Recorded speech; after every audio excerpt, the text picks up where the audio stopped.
Okay. So I have a Japanese civilian photographer in my back seat and two 1,000-pound bombs, right? And as, again, the F-14 was the front and back seat had to do different things. You could not arm the weapon stations or, release ordnance without the person in the back flipping a couple switches. So I must have briefed Tokunaga 50 times. These two switches, put these two switches up, and when I tell you to put them up, and then I can just drop the bombs from the front, right? So great, we go out, fly.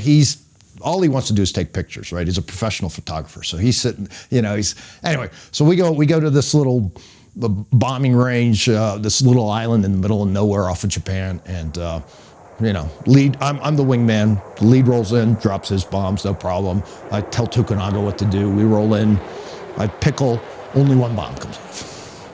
So now it's like, shoot, what do we do, right? I got one off, I got to get the other one off. And here's where, from an operational risk management perspective, this whole thing was a terrible idea. Terrible idea, right? To put, again, a Japanese civilian in the backseat, English is a second language. So I'm like, nah, I'm going to make it happen. Got to make it happen. So So I tell Tokunaga, there's an auxiliary jettison button in the rear seat. It's a red guarded switch in the back seat. And I go, you still have those two switches up? Yeah. And I'm like, okay, see that button with the red and white stripes that's covered? Yes. I go, lift that cover and push the button. And he's like, are you sure? And I'm like, yeah, lift the cover and push the button. And my wingman's flying next to me because I'm trying to get this bomb off. We're out over the water. Tokunaga does exactly instructed, pushes the button. He goes, and my wingman goes, yeah, the bomb came off and one of your drop tanks came off.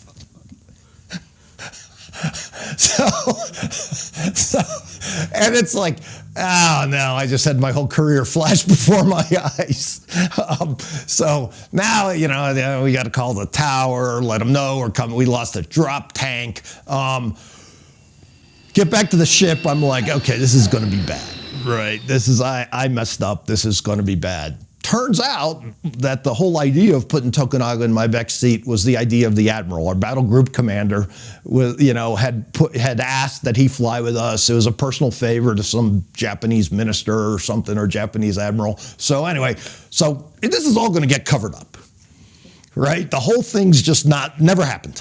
Never happened, all going to get covered up. And then about 2 months later, somebody from our squadron calls the 1-800 Navy fraud and abuse line and goes, hey, these guys lost a drop tank, never reported it. It's an incident. It's a $100,000 piece of gear. It's a mishap. It should have been, they call it a Class Charlie mishap. You lost something very expensive. So now they start the whole investigation. And so now I'm pissed off because I'm like, you guys, you made me do this. Yeah, I probably shouldn't have gone to the lengths I did, but that's what we do as naval aviators. You get things done. And after they do the investigation, turns out there was a short circuit in the pylon, in the place where that drop tank hung, and it should not have come off. Tokunaga did everything right. I talked him through it correctly.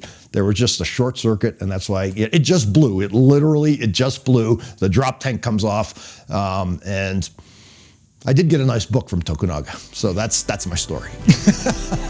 Nice. Let's hear some stories. Looking for the perfect Christmas gift for that Tomcat fan? Order the DVD bundles set at our website, speedangelsproductions.com. Don't forget to subscribe to the channel and comment below so as not to miss new upcoming videos. Thanks for watching.